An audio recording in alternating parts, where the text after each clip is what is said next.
The wind was brutal that night. It cut through everything.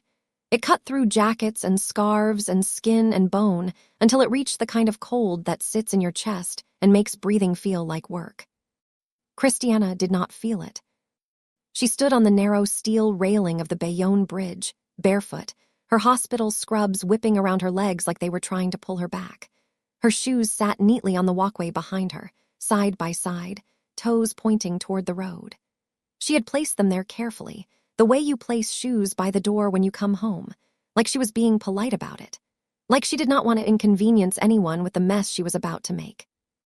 Her fingers were locked around the cable wire so tight that her knuckles had turned gray.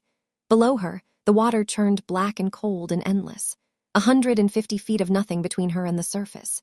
She had looked it up earlier that day on her phone while sitting in her car in the hospital parking lot.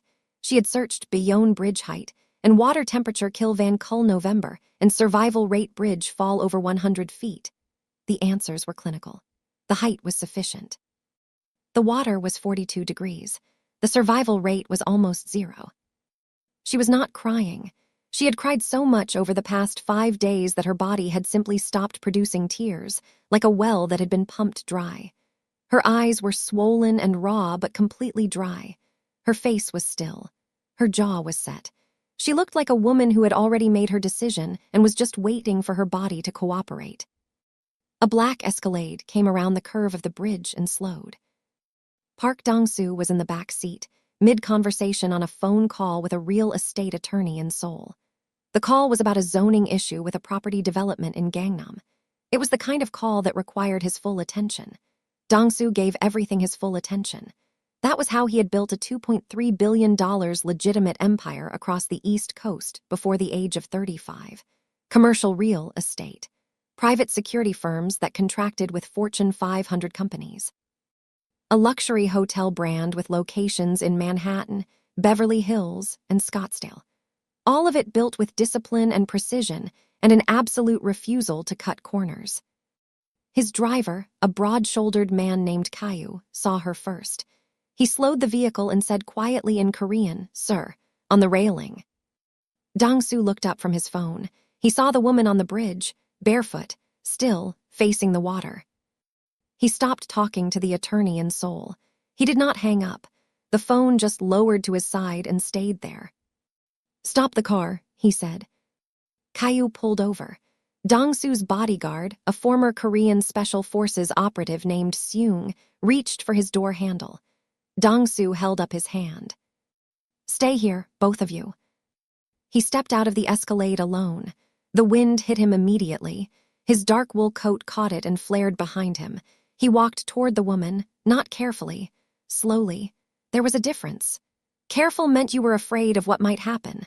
Slow meant you were in control of what would happen. Dong-soo was always in control. He stopped about 6 feet from her. He did not reach for her. He did not say, "Don't jump," or "It gets better," or any of the things people say when they are desperate and frightened and do not know what else to offer. Instead, he put both hands on the railing, looked out at the water the same way she was looking at it, and spoke. The fall from this height would take roughly 3 seconds. The water temperature tonight is around 42 degrees. At this height, hitting the surface would feel like hitting concrete. Your organs would rupture on impact. It would not be quick, and it would not be painless. Christiana turned her head. She looked at him for the first time. Her face was beautiful even in its devastation. Smooth, dark skin with a warm, fair undertone. High cheekbones. Full lips pressed together so hard they had lost their color. Her eyes were swollen but sharp, intelligent, angry even. She said, "I didn't ask you for a physics lesson." He almost smiled, almost. "No," he said, "you didn't, but I figured you should have accurate information before you make a permanent decision." She turned back to the water. "You don't know anything about me. I know you're standing on the wrong side of a bridge railing at night in November without shoes on. I know you drove here in hospital scrubs, which means you came from a shift, which means you have a job, which means somewhere between clocking out and arriving here, something convinced you that none of it was worth continuing." She did not respond. Her grip on the cable tightened. He said, "I'm not going to grab you. I'm not going to call anyone. I'm going to stand right here because the wind is picking up and I would rather not watch someone die tonight." The wind howled between them. Christiana's story was not dramatic in the way that stories on the news are dramatic. There was no single catastrophic event. It was an accumulation, a slow drowning. She was 27 years old. She had moved from Houston to New York 18 months ago for a fresh start, taking a nursing position at a hospital in the Bronx. She was good at her job. She was the nurse who stayed past her shift, who held elderly patients' hands during the night when their families did not come, who memorized medication schedules without checking the chart because she believed that was what her patients deserved. Outside the hospital, her life was collapsing. Her mother, Grace, back in Houston, had been diagnosed with stage 3 kidney disease. Christiana had been sending every spare dollar home. Then 3 months ago, her older brother, Tobias, had called with a plan. He was starting a delivery business. He just needed her to co-sign a loan. He swore on their mother's life. Christiana had co-signed. Tobias took the $47,000 and vanished. The last anyone heard, he was somewhere in Atlanta. The debt collectors started calling Christiana. Her credit was destroyed. She could no longer qualify for anything. She fell behind on rent. Her landlord filed eviction papers. And then last week, her mother called from Houston to tell her the hospital had moved her off the transplant priority list because the family could not demonstrate the financial ability to cover post-operative care. Christiana had been sleeping in her Honda Civic in hospital parking lots for 5 days. Tonight, after a 16-hour shift, she had driven to the bridge, parked, taken off her shoes, and climbed the railing. She did not tell the stranger any of this, but standing there, with his calm voice cutting through the wind, something cracked. He said, "Whatever brought you to this railing tonight happened to you. It was done to you. And dying right now means that whatever broke you gets to win. Permanently. Without you ever getting the chance to fight back." Her jaw trembled. He extended his hand, not reaching for her, just open, palm up, steady. The wind did not move it. A long moment passed. The water churned below. The cables hummed.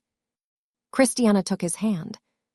He pulled her over the railing gently, and the moment her bare feet touched the concrete of the walkway, her legs gave out.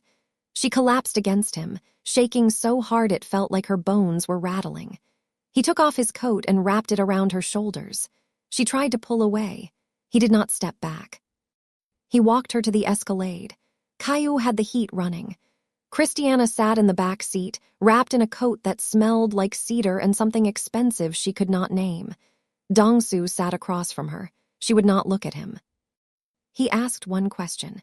"When is the last time you ate a full meal?" She could not remember. He told Caillou to drive to his building in Jersey City. Christiana started to protest. Dongsu said, "You can leave whenever you want, but you are going to eat first." She was too exhausted to argue. Christiana walked into the penthouse and stopped breathing for a second. The space occupied the entire top floor of a waterfront tower in Jersey City. Floor-to-ceiling windows wrapped around 3 sides, and the Manhattan skyline sat outside like a painting someone had hung just for the view. The floors were dark hardwood. The furniture was minimal and expensive.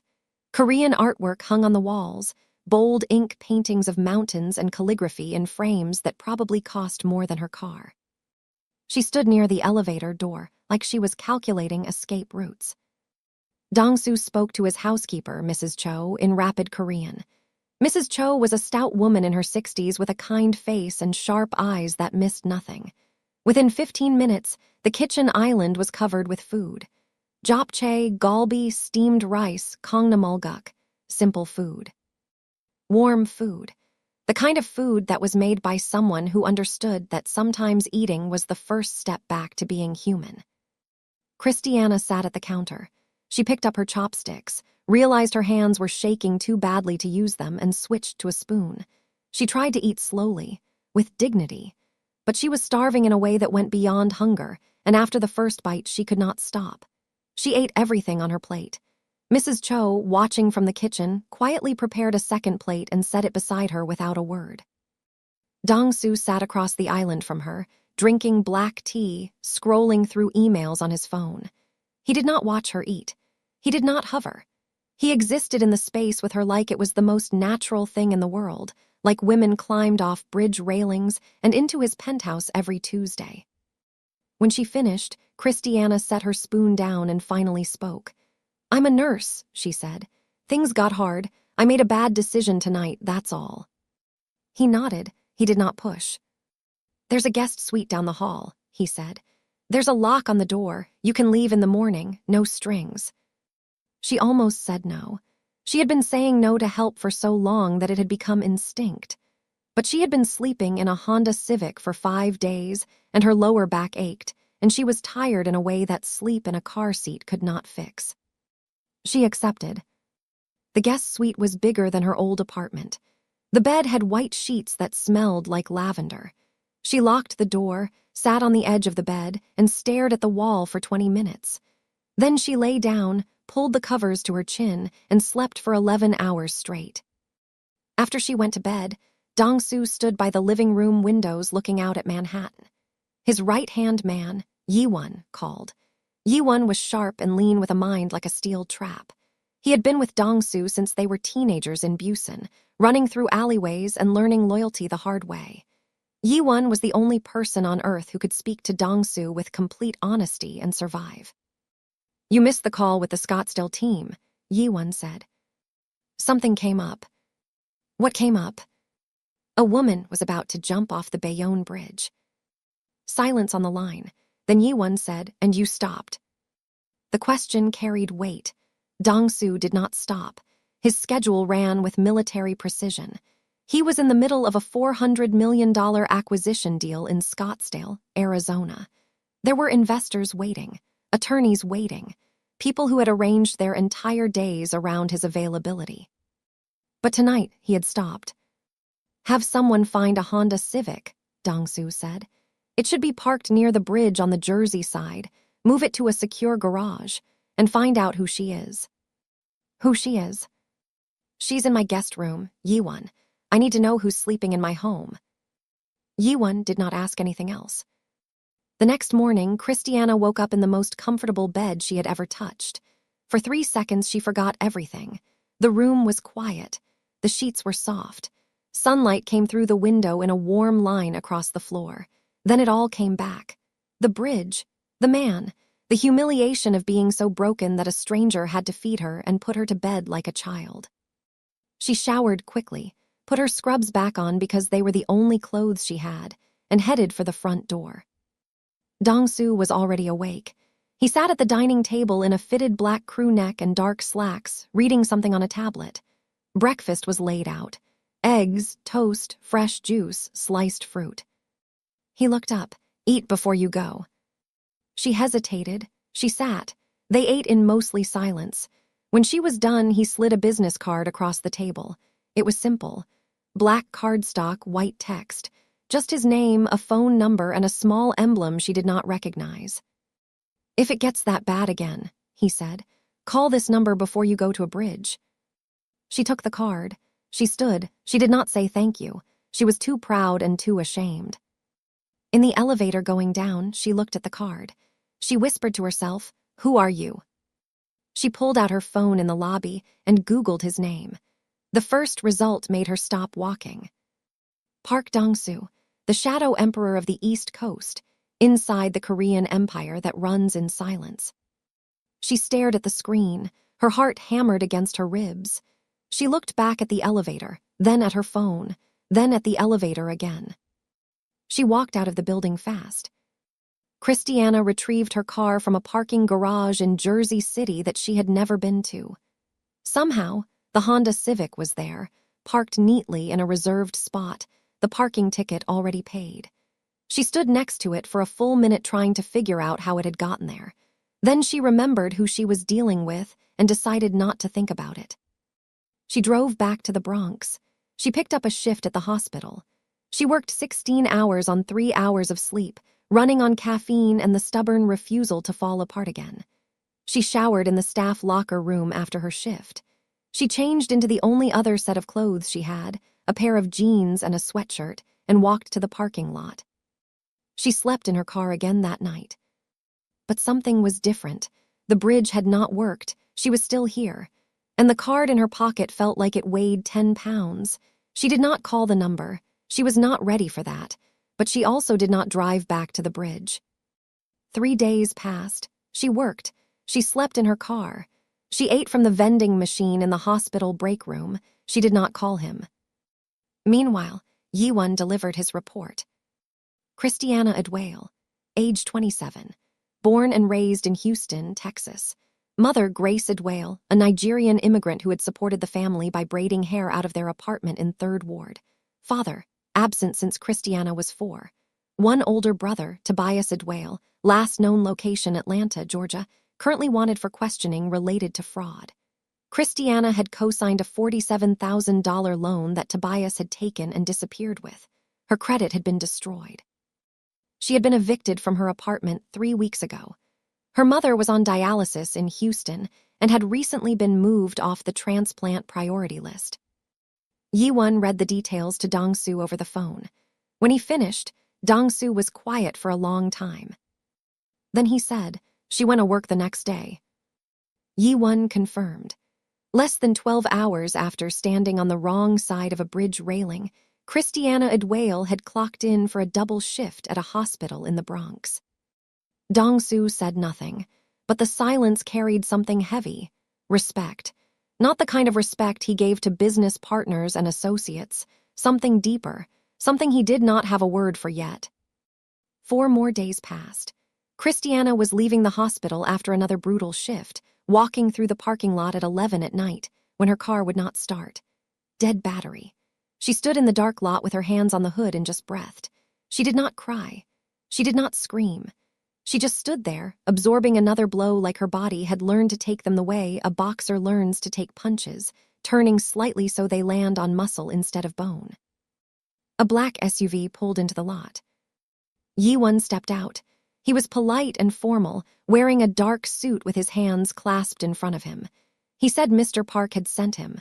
A car was available to take her wherever she needed to go. Christiana stiffened. "How does he know where I work?" Yiwon paused. Mr. Park does not like unanswered questions. She felt the anger rise.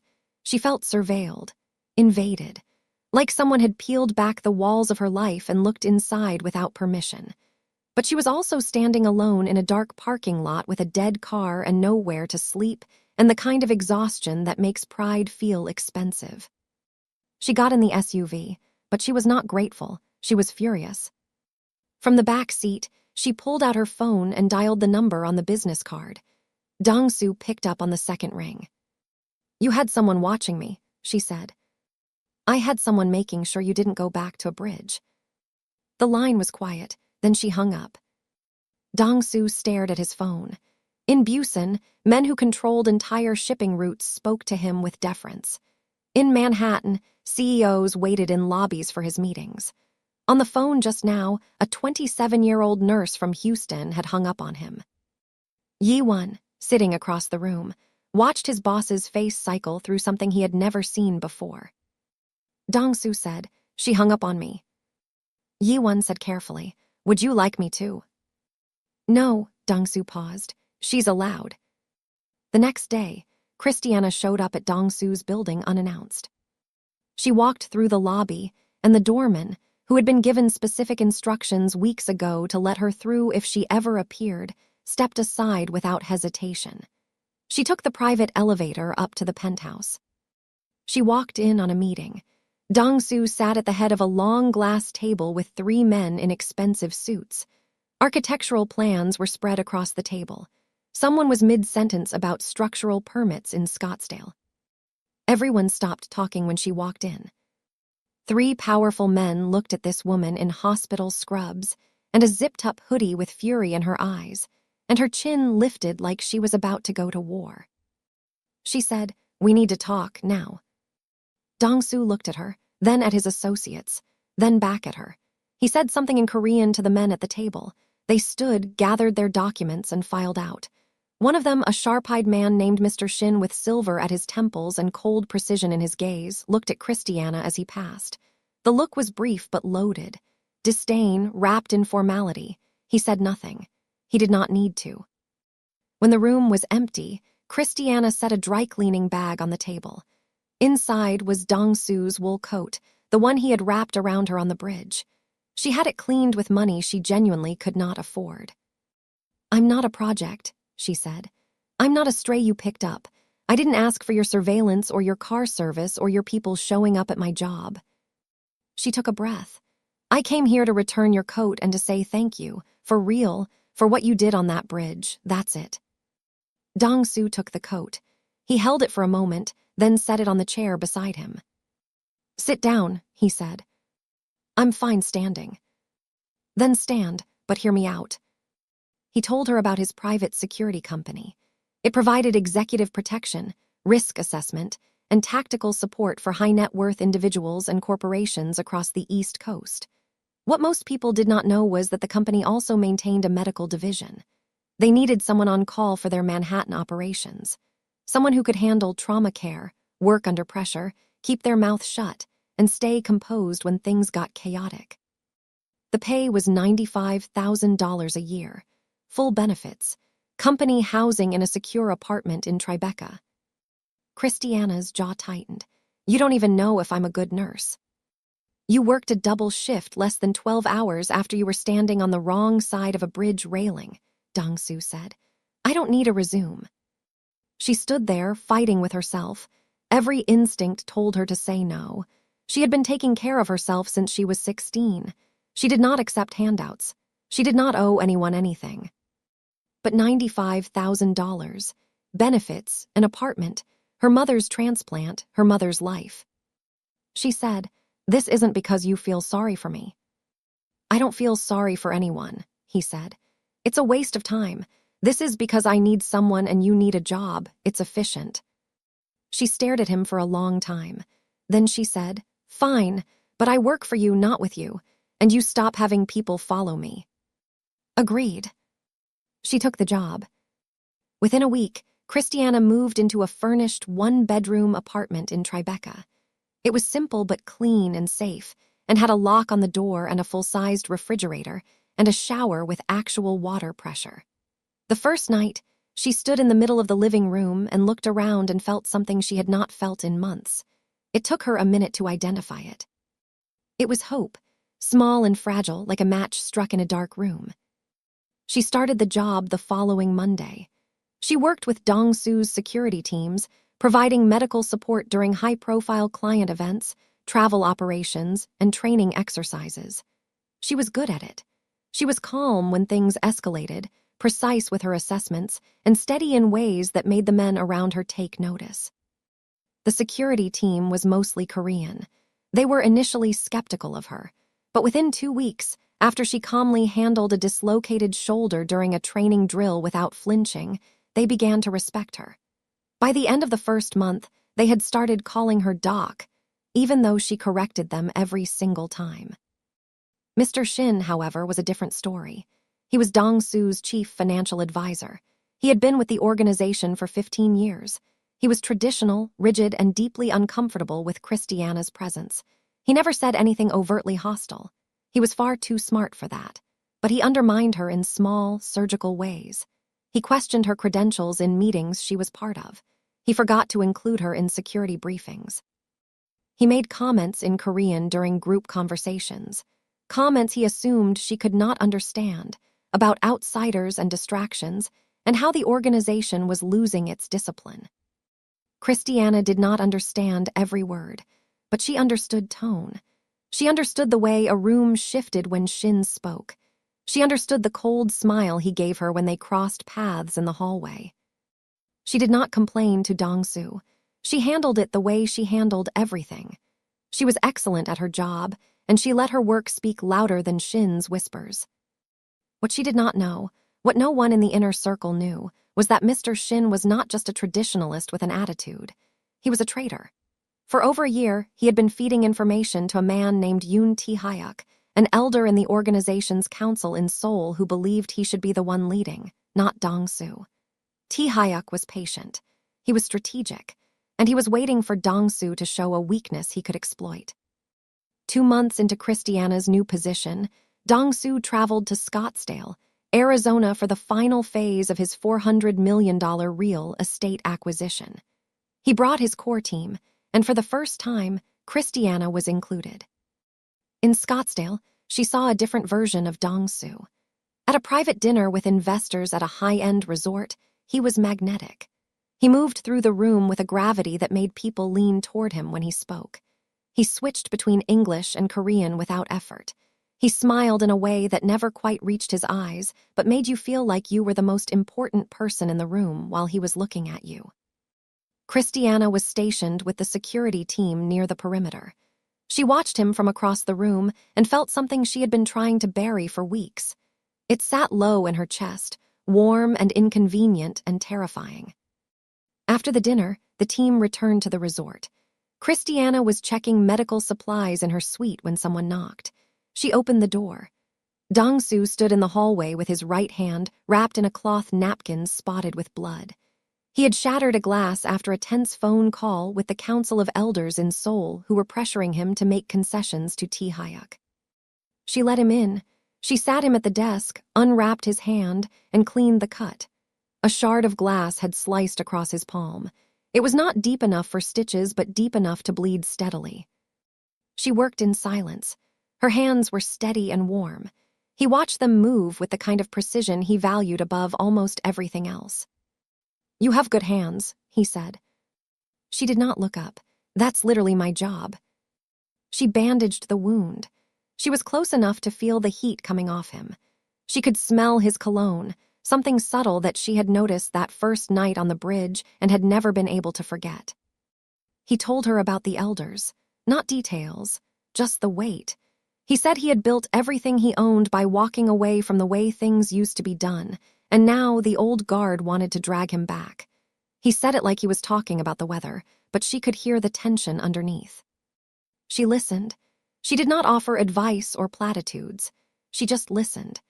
And he realized, sitting in that hotel room in Scottsdale with a bandaged hand and a woman who had no agenda, that this was the first time in years he had spoken to someone who was not trying to manage him or gain something from him. When she finished the bandage, their eyes met. A beat, 2 beats, 3, the air between them changed density. She stepped back. "You should ice that." He nodded. He left. In the hallway, he stopped walking and stood still for a moment, his bandaged hand at his side, and stared at the wall like it owed him an explanation. That night, Christiana video-called her mother in Houston. Grace looked tired but better. The money Christiana had been sending was making a difference. Grace had been moved back onto the transplant consideration list. They talked for an hour. Grace laughed. Christiana laughed. It felt like medicine. Near the end of the call, Grace studied her daughter's face through the screen and said, "Is there someone?" Christiana said, "Mama, stop." Grace smiled. "I know that face, baby." Back in New York, returning from Scottsdale, the team's convoy was moving through Manhattan near the FDR Drive when a dark sedan swerved hard into the lane beside one of the SUVs and sideswiped it at 50 miles an hour. The SUV carrying 2 security team members spun and slammed into the concrete median. The sedan sped off. One of the men, Hyung-kai, had a deep laceration on his arm and was losing consciousness. Christiana was out of her vehicle before it fully stopped.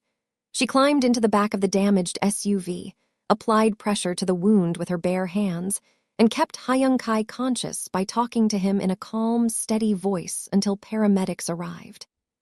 The security team watched a woman they had been uncertain about 3 months ago save one of their own on the side of a highway with blood up to her elbows and not a single tremor in her hands. Dong-soo watched from his vehicle. Yi-won watched Dong-soo's face. Dong-soo said quietly, "Find out who did this, tonight." The investigation pointed to Tae-hyuk's network, but they could not prove it yet. The threat was escalating, and Christiana was now inside Dong-soo's world, which meant she was inside the crosshairs too. 2 weeks after the convoy attack, Christiana returned to her Tribeca apartment after a long shift. She dropped her bag by the door, kicked off her shoes, and noticed an envelope on the floor. It had been slid under the door. No name, no return address. She opened it. Inside was a single photograph. Her mother, Grace, walking into the dialysis clinic in Houston. The picture had been taken from across the street. It was recent. Her mother was wearing the blue cardigan Christiana had sent her for her birthday. On the back of the photograph, written in red ink, "He cannot protect everyone." Christiana's blood went cold. Her hands shook, not for herself, for her mother. Her mother who braided hair to pay rent. Her mother who had never raised her voice at another human being in her entire life. Her mother who was on dialysis 3 times a week and could not run even if she wanted to. She called Dong-soo. She did not hesitate. He answered immediately. She told him what she found. He heard the fear in her voice, and he was at her apartment in 20 minutes. He looked at the photograph. His expression did not change, but his eyes went dark in a way that Christiana had never seen, like a door had closed behind them and locked from the inside. He made one phone call. Within the hour, 2 of his most trusted operatives were on a flight to Houston. By morning, Grace Adwale had 24-hour private security. She had been moved to a secure medical facility in the Texas Medical Center. Grace thought it was just an insurance upgrade. She told her daughter on the phone, "This new hospital has pudding cups, baby. I think I'm going to like it here." Christiana sat on her couch and looked at Dong-soo. "This is because of you," she said, "because I'm close to you." He said, "Yes." No sugarcoating, no deflection. "Then maybe I should leave." He was quiet for a moment. Then he said, "You can. I won't stop you. I'll make sure you and your mother are safe regardless of what you decide. But I want you to stay." The word landed heavy. Want, not need. Not it would be more efficient. Want. From a man who measured every word like currency, this was a fortune. She did not answer that night. She asked him to leave. He did. She spent the night sitting in her living room in the dark, thinking. She thought about the bridge. She thought about who she was 3 months ago. A woman with nothing. A woman ready to die. She thought about who she was now. A woman with a job, a home, her mother's health improving, and something terrifying and real building between her and a man who should not make sense for her but somehow did. The next morning, she went to his penthouse. He was standing by the windows. She said, "I'm staying, but not because you asked, because I choose to." He nodded, but the relief in his face, which he tried and failed to hide, told her everything. That evening, he invited her to stay for dinner. Not a business dinner, just dinner. Mrs. Cho cooked. They sat at the island and ate and talked like 2 people who had forgotten what it was like to be known by someone. She told him about growing up in 3rd Ward in Houston, about her mother braiding hair from 5 in the morning until 10 at night, about the first time she knew she wanted to be a nurse. She was 9 years old. Her grandmother had a stroke in their living room, and the paramedic who arrived was a young black woman who was calm and sure and unshakable, and Christiana had watched her and thought, "I want to be that."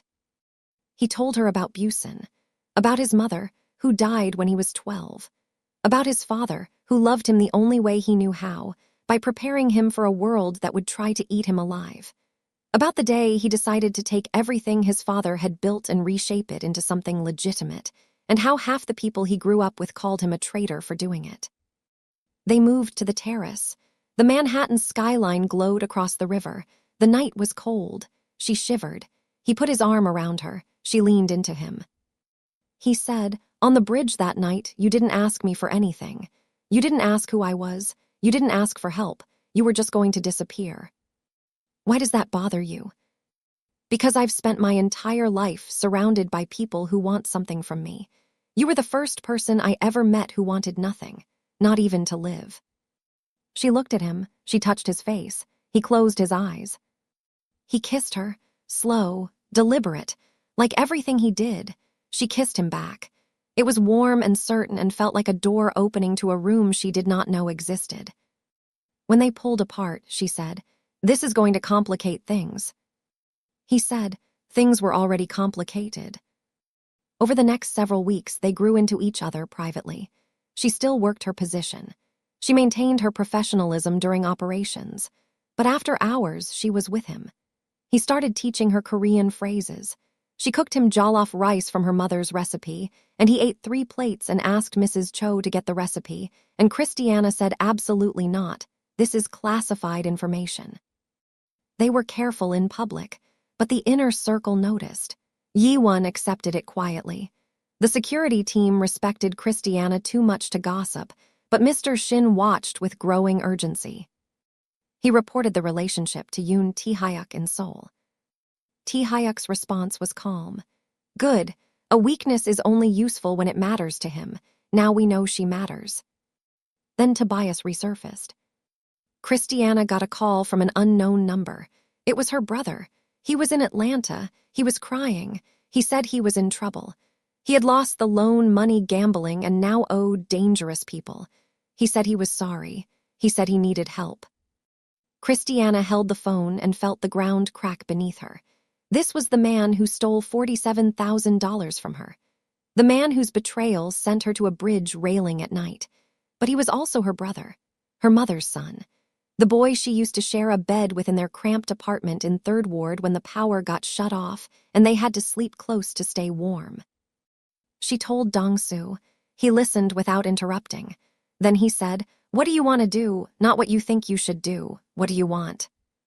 She said, "I want him to face what he did, but I don't want him dead in a ditch somewhere." Dong-soo sent Yi-won to Atlanta. Yi-won located Tobias in a rundown apartment complex, assessed the situation, and discovered he owed money to a mid-level loan shark. Dong-soo had the debt settled, not forgiven, transferred. Tobias now owed Dong-soo, and Yi-won made it clear in person that the debt would be repaid through honest work, accountability, and making things right with his sister. There would not be a second chance. Tobias, sitting across from Yi-won in that apartment, understood immediately that he was dealing with people who did not make threats they were not willing to keep. He agreed to everything. Back in New York, Mr. Shin made his move. He arranged a meeting with Dong-soo under the pretense of discussing financial irregularities in the Scottsdale deal. During the meeting, with other senior members present, Shin suggested that Christiana might be a security liability. Her background, her brother's criminal connections, her access to sensitive operational information. Dong-soo listened without expression. Then he said, "Are you questioning my judgment, Mr. Shin?" Shin backed down immediately, but the words were already in the room. Other men had heard them. The seed was planted, not in Dong-soo's mind, but in the air around him. Shin was poisoning the well drop by drop. Then Tae-hyuk flew to New York. He requested a formal sit-down with Dong-soo, a meeting of respect between an elder and the current leader. Dong-soo agreed because refusing would signal weakness. The meeting took place at a private estate in Alpine, New Jersey, one of the wealthiest zip codes in America. Tae-hyuk was polite, almost warm. He praised Dong-soo's business success. He said the organization was proud. Then he made his demand.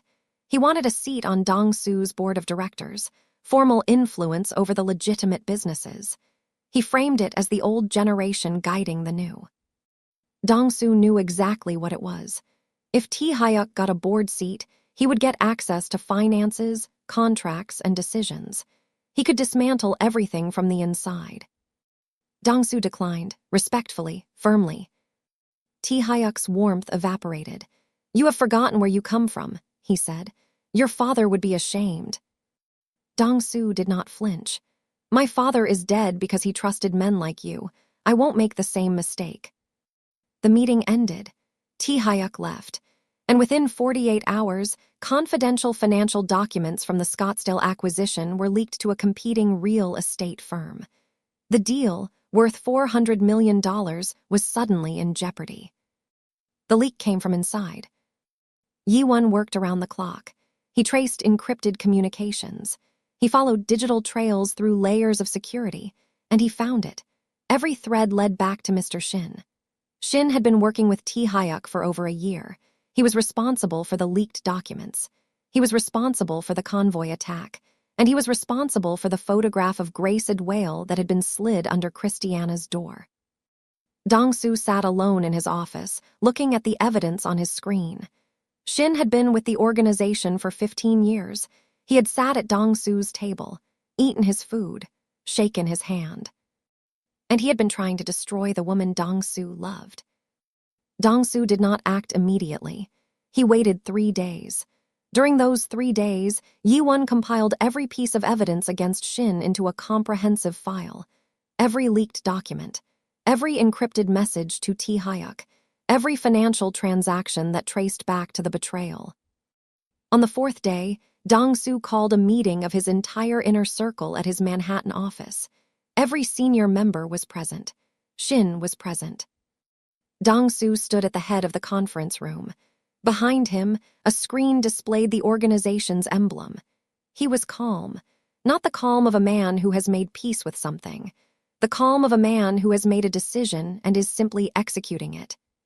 He began presenting the evidence, document by document, message by message, transaction by transaction. He did not raise his voice. He did not need to. Each piece of evidence landed like a brick, and the room grew heavier with everyone. The men who had respected Shin for 15 years watched the betrayal laid bare in spreadsheets and screenshots. Some looked away. Some stared at Shin with the kind of fury that comes from realizing you have been standing next to a fire you did not know was burning. Shin tried to speak.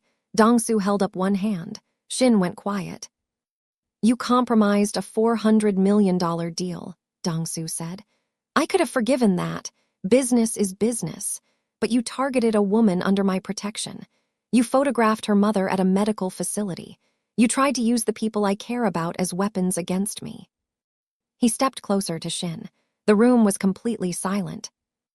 "You're done, not just here. Everywhere. Every professional contact you have, every bank account, every relationship you've built using my name and my resources, I will dismantle all of it.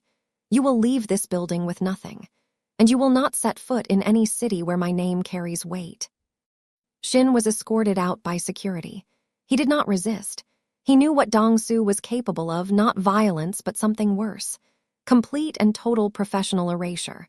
Within weeks, Shin's assets were frozen, his reputation dismantled, his connections severed. He became a ghost in every industry he had ever touched. With Shin gone, Tae-hyuk lost his inside man. His response was swift and vicious. From Seoul, he pressured the Council of Elders to call for a formal vote of no confidence in Dong-soo's leadership.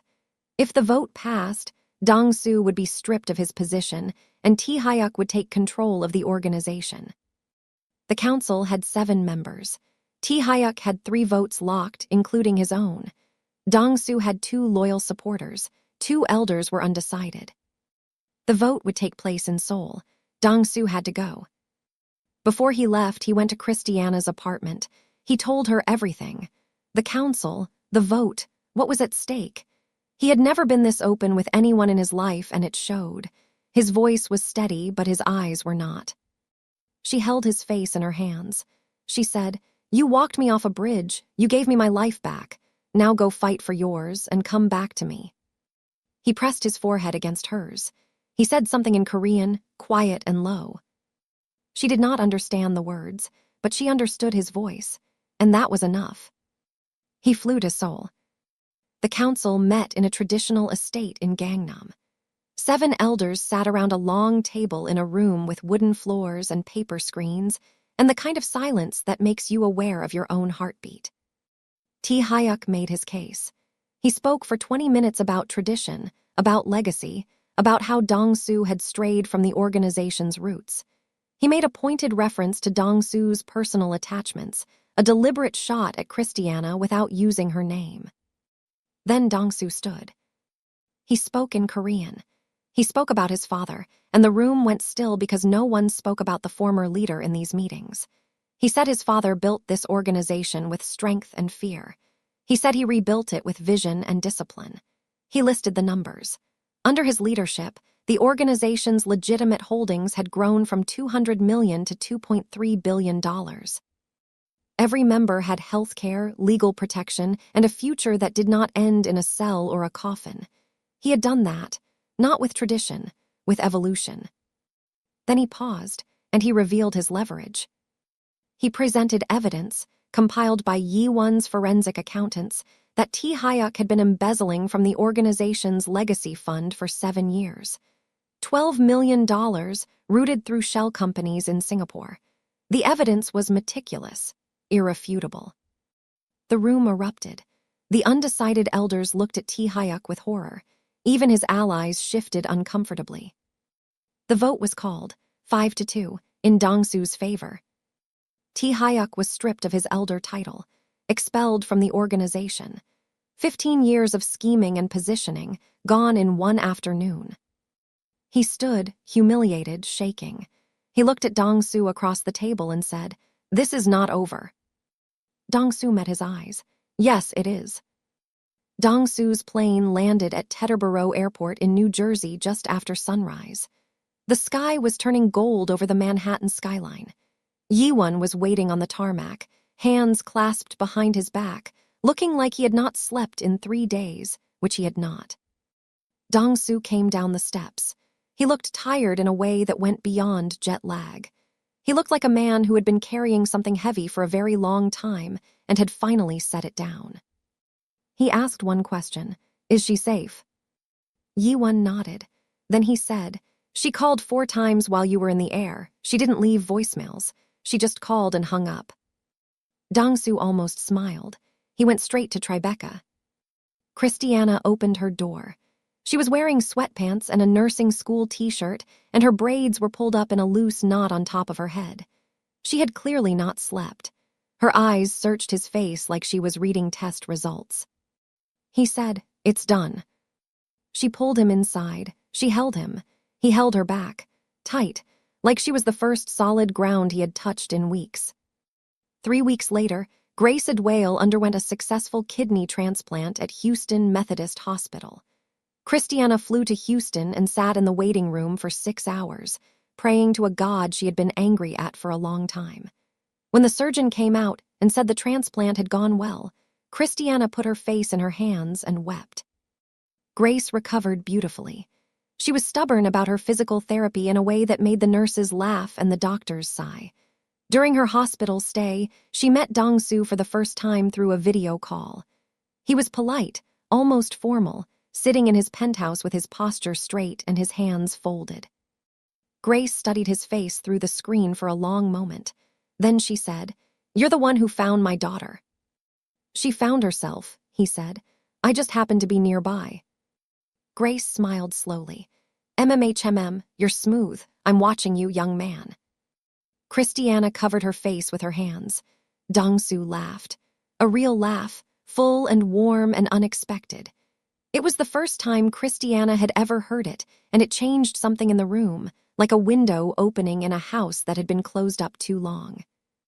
In Atlanta, Tobias was 3 months into an honest job, warehouse logistics for one of Dong-su's supply chain companies. He was sober. He showed up on time. He was paying back his debt in small, steady amounts. He was not fixed. He was not whole. But he was trying, and for the first time in years, trying was enough. He called Christiana on a Sunday morning. He did not ask for forgiveness. He said, "I know what I did almost cost you your life. I have to live with that every single day. But I'm trying to become someone you don't have to be ashamed of." Christiana cried. She said, "Just keep going, Tobias. That's all I need from you." 6 months after Christiana had stood on the railing of the Bayonne Bridge, Dong-su's organization hosted a private reception at their luxury hotel in Beverly Hills. The event celebrated the successful closing of the Scottsdale acquisition, which Dong-su had personally renegotiated and closed for $415 million, more than the original price, because Park Dong-su did not just recover from setbacks. He profited from them. Christiana attended, not as a staff member, not as a medical contractor.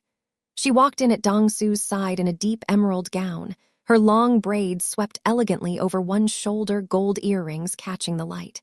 She was radiant in a way that had nothing to do with the dress and everything to do with the fact that she was standing in a room full of powerful people, and not one part of her felt small. The guests, investors, executives, and members of the organization greeted her with genuine respect, not because Dong-su demanded it, though he would have, because she had earned it. She had saved a man's life on the side of the FDR Drive with blood on her hands and steadiness in her voice. She had stood firm when she was threatened. She had never once used Dong-su's power or money for herself. Dong-su gave a brief speech. He thanked his team. He talked about what it meant to build something that outlasts the people who try to tear it down. Then he paused. He looked across the room at Christiana, who was standing near the back, trying not to draw attention, the way she always did. He said, "And I want to thank the person who reminded me what it looks like to fight for your life, not because it's easy, but because it's worth it." The room applauded. Christiana's eyes glistened. She did not look away from him, she could not. Later that night, after the reception had thinned, Dong-soo found Christiana on the terrace. She was leaning on the railing, looking out at the Beverly Hills skyline. Leaning on a railing. But this time she was on the right side. This time she was not looking down. She was looking out. At a city full of light and possibility and a future she had almost thrown away on a cold night in November. He stood beside her. He reached into his jacket and pulled out a small velvet box. He did not get on one knee. That was not who he was. He set the box on the railing between them and opened it. Inside was a cushion-cut diamond in a simple platinum band. Beautiful, elegant, chosen with care. "I've negotiated deals worth hundreds of millions of dollars," he said. "I've faced down men who wanted to destroy everything I built. None of that made me nervous." He looked at her. "This makes me nervous." She looked at the ring, then at him. "Park Dong-soo, are you asking me to marry you?" "I'm asking you to stay, permanently, officially, legally." She laughed, a real laugh, full and bright with tears sliding down her cheeks. "You couldn't just say, 'Will you marry me?' like a normal person." "I've never been a normal person." She took the ring out of the box. She put it on her own finger. She looked at it. She looked at him. "Yes." He pulled her close. She pressed her face against his chest and listened to his heartbeat, steady and strong and certain, the way it had been on the bridge that night when he stood beside her and refused to leave. They stood together on that terrace with the city glowing beneath them and the night stretched wide and open above them. Two people who had found each other at the exact moment they were not supposed to. A man who stopped his car on a bridge because something told him to. A woman who took his hand because something told her to live. Neither of them was standing alone anymore, and neither of them ever would again.